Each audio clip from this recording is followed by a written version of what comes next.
How y'all doing? This is the Blue Chip Podcast by fans for fans. This is your host Cody Potter. How you doing? We're going to go over the Patriots Commanders joint practice, some of the reports. Got a little bit chippy. I think that's the narrative for today as far as the Patriots and Commanders practice.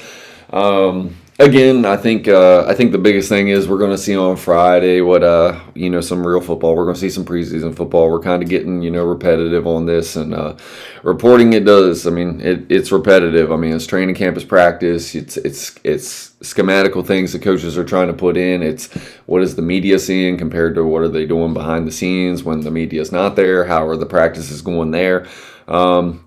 Can't get too high, can't get too low.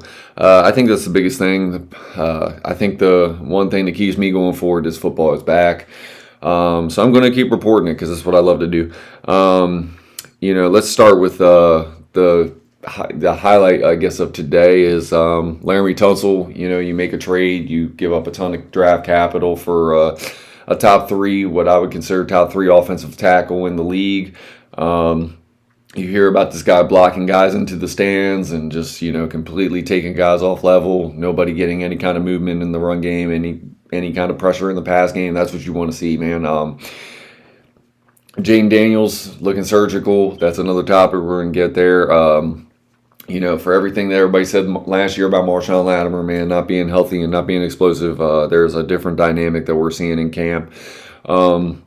Wide receiver depth, it's been the narrative all season when your bull is not being paid so far. He's in a holdout, PUP, whatever you want to say. You're looking to see what the wide receiver depth looks like. And I'll go over a couple of injuries. There were a couple of guys that didn't travel with the team. And we'll get into that. But like I said, we're going to start with Tunsil. We're going to start with Josh Connerly Jr. The focus on this offseason, man. When you spend your first round draft pick on offensive tackle, when you trade two twos, a future two next year, you trade a 3 this year, trade a 4th round this year and a 4 next year. Laramie Tunsil's a pricey addition, man, but he's a hell of a football player.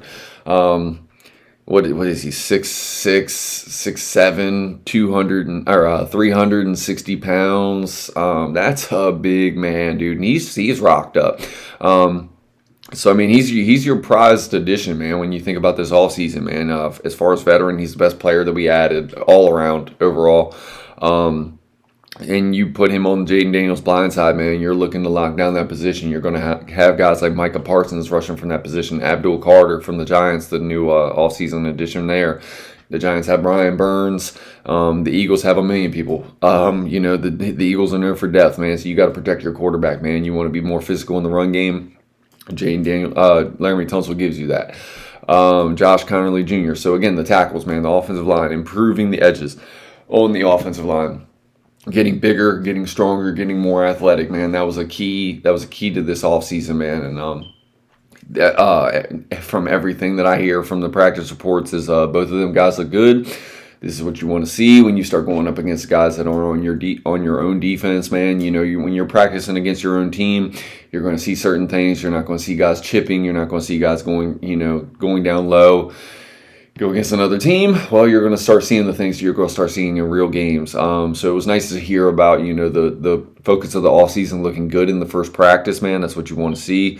We'll get to Jaden Daniels because I also want to touch on Drake May. Both of these guys went 2 and 3, same draft class. You're looking to see improvement from both of them. I mean, the Patriots had a rough year last year. They had the 4th overall pick. Having the 3rd overall pick the year before, now you're looking to see some improvement. They brought in they brought in Vrabel, very, very good coach. I love this guy. He brings a chip. He brings an attitude. I think he fits what the Patriots need to do to, improve around Drake May. Drake May, man, super, super talented, man. Big guy, 6'3", about 225 pounds, athletic, man, can move, can throw on the run, big arm. Everything you want in a quarterback when you're drawing him up in the lab, man. If you're creating a player on Madden, he has all the traits. Had a little bit of a rough year, didn't have no weapons, kind of had horrible offensive line play. for all that, they had Joe Milton. He looked good in their last game, but a lot of players look good on their first game with no game tape and things like that. But Drake May's going to be just fine, man. Drake May was an option on my draft board. Even when I did the mock, I kind of did it different because I knew the reports were so much Jaden heavy that when I did a mock draft last year, I picked Drake May just for fun. Knowing that he wasn't going to be the pick, I was okay with him. I personally like J.J. McCarthy a little bit more than I like Drake May. Because it's just the leadership. That was the difference between Drake May and J.J. McCarthy for me. I thought both of them have a very similar skill set. One has a different size advantage, and that's Drake May. But when the talent's very, very similar, both big arms, both can spin that ball down the field, both can move with their legs. I like both of them. Of course, we got Jaden, and we all love Jaden. Jaden was Rookie of the Year. Took us to the NFC Championship game, man. Jaden is he's the dude, man. He's a special football player. Jaden looked surgical yesterday, man. That's what everybody says. I hate to use that word, but when everybody else is saying it, but Jaden is a very accurate quarterback, man. For everything everybody talks about with the legs, with everything that they talk about, the mobility, moving out of the pocket, and things like that we saw last year. Maybe he does need to work on staying in the pocket. I think part of that is getting Laramie Tunsil and Josh Conerly Jr. to be able to hold the edge. I think our interior is going to be very, very stout, especially when Sam Cosmi comes back. Brandon Coleman wasn't in practice. That's part of my injury report. Didn't travel with the team for this because he's injured, but that is one thing that I'm starting to worry about with Brandon Coleman, man. He's going to have to start. If it was a game, I'm sure he's there. So I'm not getting too caught up in it. But Brandon Coleman has had nagging injuries. But last year he had nagging injuries. He played, he performed, he did well. But you want to see him work through these things. You want to see him not as banged up, man. You want to see him figure these things out. But the story about it with offensive linemen is they're going to play through injuries, man. You just hate to see them in training camp. But back to Jaden Daniels, man. This is a guy that we needed to develop certain aspects of his game. One little bit of playing from the pocket. He said he wanted to work on footwork from the pocket. I think his footwork is pretty damn clean for a guy that's as mobile as he is. Usually that's a thing with mobile quarterbacks is their footwork isn't as clean. But when you look at his touch and his accuracy down the field, intermediate, the biggest thing I think for him last year was his short game, like throwing the screens and things like that. It's something he didn't do a ton at LSU. You saw him improve as the season went on. We screened a lot of passes. Our offense is predicated around the screen game. We use it as an addition to our run game. Something that Cliff Kingsbury gets very involved with. So I thought that was something that he improved on as the season went on. So I'm sure that's part of what he was talking about with working on his footwork on the quick game, things like that, three-step drops, quick passes, things like that. But everything that I saw from Jaden Daniels last year, man, he's very clean in that regard. That doesn't mean it's always perfect. It doesn't mean you can't improve. It's just awesome that he looks for these things and looks at where he can improve, wants to work on them things and focus on them. As we all know, though, when it comes to the 5-step drop, things like that, and just releasing it, throwing the ball over the top, man, this dude can drop it in a bucket just as good as Joe Burrow and the elite guys at that level. I would say Jaden's an elite quarterback. I mean, it is only 1 year. You need to see improvement. You need to see consistency. You need to see him stack years and things like that in the league. But we only got 1 year to go off of, and it was a pretty damn special year. So, I mean, it's just good to see that every time you see Jaden in these situations, whether it's the 2-minute drills or things like that, man, he's comfortable, man. You can just tell he's a guy that just stays even keel. You watched him on the sideline last year, man. He doesn't get high, he doesn't get low. Doesn't really matter what happens at the end of the game. He does celebrate and things like that, but that's normal, man. You win a football game, man. It's a pretty good accomplishment, man, especially for a rookie and a second-year player at this point. He has everything you want, man. And I think he's going to show this year that he is going to be a contender for years to come in this league. I think he's going to be the face of the NFL, battling with Patrick Mahomes, the Joe Burrows, the Josh Allens. I think he's going to be up in that tier, the Lamar Jacksons. And I think he's going to elevate the bar. I think that's what you look for, man. Like every generation, you get every 5 or 6 years, man, you get a player that just comes out, man, he changes the game a little bit, that he just has a skill set that's a little bit different than, he's building off the guys that have come before him. He's elevating the play calling and the style of play, and Jaden Daniels is the next guy, man. Patrick Mahomes came out, he elevated that schoolyard, off script, level play. Josh Allen gives you a little bit of that, but he plays a little bit more like Cam Newton, that big physical 6'5", 240-pound guy that can move, can run and just be physical down the field with it through the air and with on the legs. Then you have Lamar Jackson. We all know what a dynamic athlete he is, man, and he has progressed as a passer, man. It's really awesome to see the levels that he's taken his games to. I think Jaden Daniels is the next of that tier, where he's not 250 pounds. He's about 210, 215. But moves like like an agile running back. He's quick, he's twitchy, he's athletic, he's got agility, things like that. But then the thing that makes Jaden so special is the level that Lamar Jackson has taken his pocket game to. Jaden Daniels is further along in that regard, and he's that like I said, man, he's the first of his kind, man. He's the first of the guys that reads it from the pocket, can play all three levels of the scheme. Deep, intermediate, short, can play all those levels, does it very, very consistent, has very, very good accuracy, man, but then you add in the legs and he just makes it dynamic. That's why I think it was so important for this team to add a dynamic level into their run game, man, outside of Jaden Daniels, man. That's why I think everybody's so high on Bill Merritt. Man, everybody, the reports every day at practice, man, this dude's doing something special. You see the explosive ability, man. You got to see it in the game. I'm excited to get to football, man. It's one thing, man. You can talk about practice. You can keep reporting the same things in practice, man. We can talk about these things every day because it's what you're seeing every day. But until you see it on Sundays, until you see it in the games when the lights are on, things like that, it's still just it's projection, it's things like that. So, but the fact that you're hearing about him every day, man, when that was to get that guy with a 7th round pick. He's what I said it come draft time. I said I'm going to continue to say it. I think this guy is like that Isaiah Pacheco of this draft class. Isaiah Pacheco came out in a class that I thought was pretty running back heavy. And when you have a position that's when you have a position that's draft heavy, you're going to get a late round find. And I think we got that guy at the running back position. Marshawn Latimer, I'm going to go get on to him because he is a guy that I love, man. I had a super high grade on him coming out, man. Scouting is what I do. I love watching college football. College football is what I do. I'm a Commanders fan. I always look for players that I would really love on this team that have a certain type of attitude. Marshawn Latimer has that attitude. I mean, all three of our top cornerbacks, plus Noah also fits all the traits that I really look for in a cornerback position. We have 4 corners right now that I'm very excited about. Another position that we focused on this offseason with Trey Amos and things like that last year, drafting Mikey Samerstill, adding Marshawn Latimer at the trade deadline last year, man, that's another position. Just like the offensive tackles, cornerback position is very critical to winning games in the NFL. If you don't have them, you're fucked.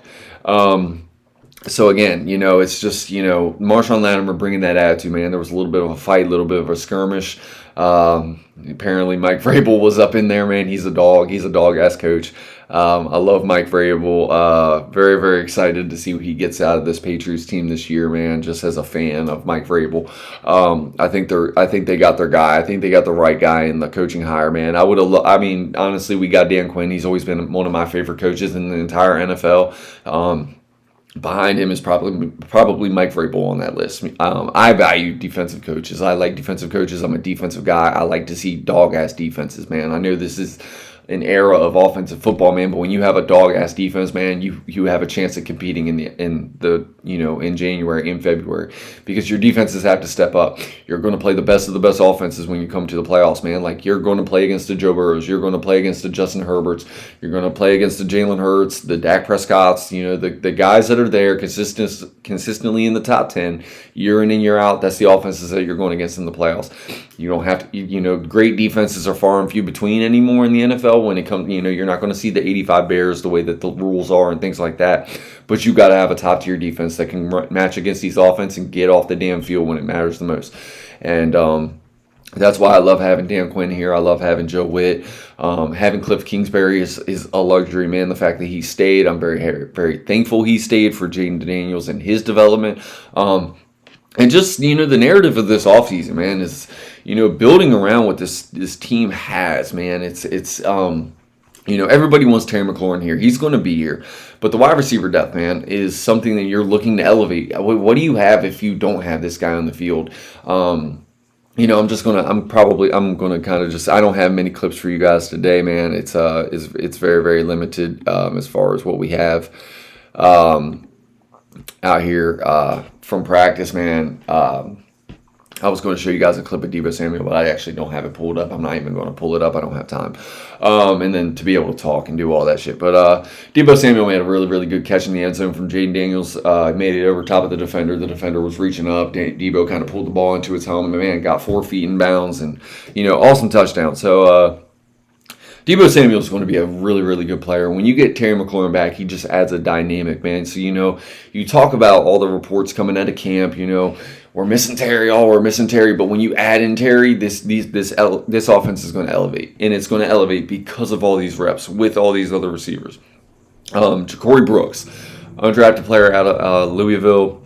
Man, this guy got Tyler Shaw drafted in the 3rd round. And that, to me, is nuts because I've never really liked what I saw from Tyler Shuck as far as a development player, a backup level player, man. Honestly, I have a higher grade on Sam Hartman, who went undrafted in the Jaden Daniels year, who is on our roster, than I had on Tyler Shuck for last year's class. And last year's class was nowhere near the class that Jaden Daniels, the Jaden Daniels, the Drake Mays, the Michael Penix Jr., the J.J. McCarthy. All 4 of those guys, honestly, in last year's draft class, outside of Cam Ward, they're picked in the top 5. And some of them guys would have gone ahead of Cam Ward, honestly. And I love Cam Ward. Trust me, I love Cam Ward. I think he was the deserving number 1 overall pick last year. But if Michael Penix is in that draft, you're talking about a 1-2 race.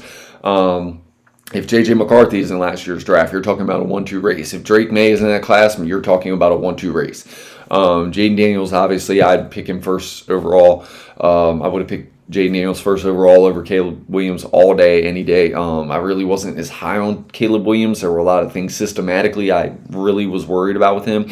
I think he does have all the talent in the world. I see that. Trust me, you break him down. Trust me, he's got all that shit. But there's other things with Caleb Williams that I was worried about as far as, do I want this guy leading my team? Is he a leader of men? I do not care. Whatever he does, I wish the best for him.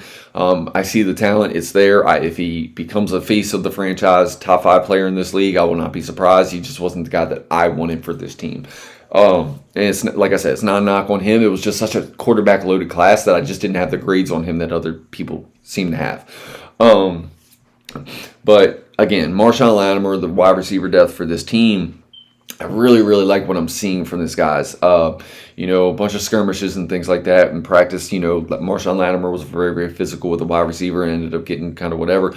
You saw Marshawn Lattimore have good coverage on Stephon Diggs. Now, Stephon Diggs is not Stephon Diggs from the Bills a couple years ago, man, where he was killing it. Stephon Diggs with the Vikings, a little bit more explosive compared to what he is now. He's had quite a few injuries and things like that pile up over his career, but man, Stephon Diggs is a really good player. We had really, really good coverage. It wasn't the best day for Mikey Sainristil, which is what I heard, but at the end of the day, he got a pick, settled in. Mikey Sainristil has a nose for the ball. Cornerbacks get beat. I say it all the time, man. Cornerbacks get beat. It's how do you respond. It's how do you come back. For him to have an interception later in practice against a guy that was kind of beating him in some routes, you'd like to see it, man. That's what makes Mikey Sainristil a dog-ass competitor. Again, he's never even going against the Patriots, so it's playing against players you haven't played against before. They're going to have little tricks and things that you haven't necessarily seen on tape, and you're not scheming these practices. You're not watching you're not watching film against another team for a practice.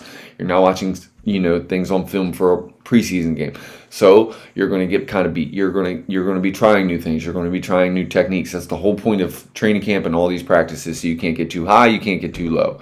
So again, Ja'Cory Brooks, the guy that I really, really like out of Louisville, man. I think he's got a shot at making this roster. Special teams, you're going to have to show something there and things like that, man. But he's a guy that continues to win, man. He had a one-handed grab in the end zone yesterday against the Patriots. Again, you can't get too high, can't get too low, but to see these things from an undrafted player, man, It's cool to see with Terry McLaurin out, certain guys step up. Are they going to make an impact on the field this season? Who knows, man? But you got to develop a roster, man. And as this roster is, we all know it's an older roster on this team. So you need guys like Ben Sinnott to step up. You invested valuable draft capital in certain guys, and you need these guys to step up. You might not be hearing all the reports about him this year. You also are not going to be seeing certain things in practice, man. While the media's there, they're doing practices behind the scenes without media. You have no idea how these guys are getting used. So, you might not be hearing about the Jerzon Newtons or, the Ben Sinnotts, every day in camp, when the media is there in practice. But that doesn't mean they're not having an impact when the lights aren't on, when the cameras aren't on. There's certain things like that because these coordinators are not showing everything on tape, man. They know other teams are going to be looking at them. Can they find anything that they can use to break us down as they play us this season? There's certain things that just aren't going to be put on camera. But we know what we have in Jaden. We know that we need to get impacts from certain players that we drafted early, that we have a precedent moving forward. We need certain players to develop, but it's an encouraging sign to know that you are hearing about like the Luke McCaffrey's making certain plays. Jalen Lane has had a really, really good camp. That's what you want to see, man. What can he do on Sundays, man? It's what you want to see. So again, you can't get too high. You cannot get too low. But the fact that we're going to be seeing football on Friday, we're going to have more to talk about then. We're going to see how things look. That'll be the closest thing to what we're seeing on the depth. You want to see the depth be better. Last year, I didn't think there was a big drop off between the starters and the backups. Certain guys got on the field with injuries and they played their asses off, and that's what you want to see. But in the first game action, man, we're going to see where this team is. We're going to see how physical they look. We're going to see, can they improve in the run game? Can we improve in the defensive end on stopping the run in the front? Because that's a big thing going forward. And you're going to highlight a bunch of guys. Like I said, man, I've highlighted a bunch of guys like McGee and, Kane Madrano. How did these linebackers look when they get substantial play time? Because they're going to get substantial play time in this game. You want to see how these guys are looking.